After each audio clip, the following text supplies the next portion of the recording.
ఉత్తర భారతదేశంలో జలియన్ వాలాబాగ్ ప్రస్తుతం ఒక జాతీయ స్మారక చిహ్నంగా ఉంది.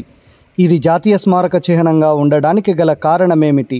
ఆనాడు పంజాబ్లోని అమృతసర్లో అప్పుడు ఏమి జరిగింది అనే విషయం ఇప్పుడు మనం తెలుసుకునే ప్రయత్నం చేద్దాం.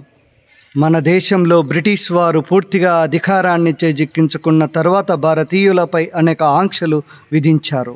వాటిలో భాగంగా 1919 ఏప్రిల్ 13న బ్రిటిష్ ప్రభుత్వం రౌలట్ చట్టం చేసింది.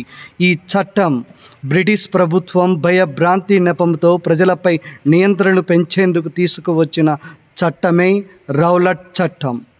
ఈ రౌలట్ చట్టం ప్రకారము ఎలాంటి న్యాయ విచారణ లేకుండా ఎవరినైనా జైల్లో పెట్టే హక్కు బ్రిటిష్ వారికి లభించింది.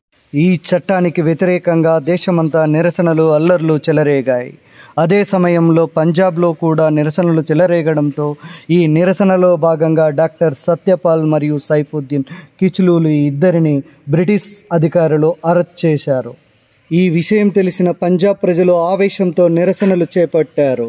ఏప్రిల్ 13, 1919 వసంత పంచమి మరియు బైసాఖి పండుగ రోజు కావడంతో చుట్టుపక్కల గ్రామాలలోని ప్రజలు వేలాది మందిగా జలియన్ వాలాబాగ్కి తరలి వచ్చారు.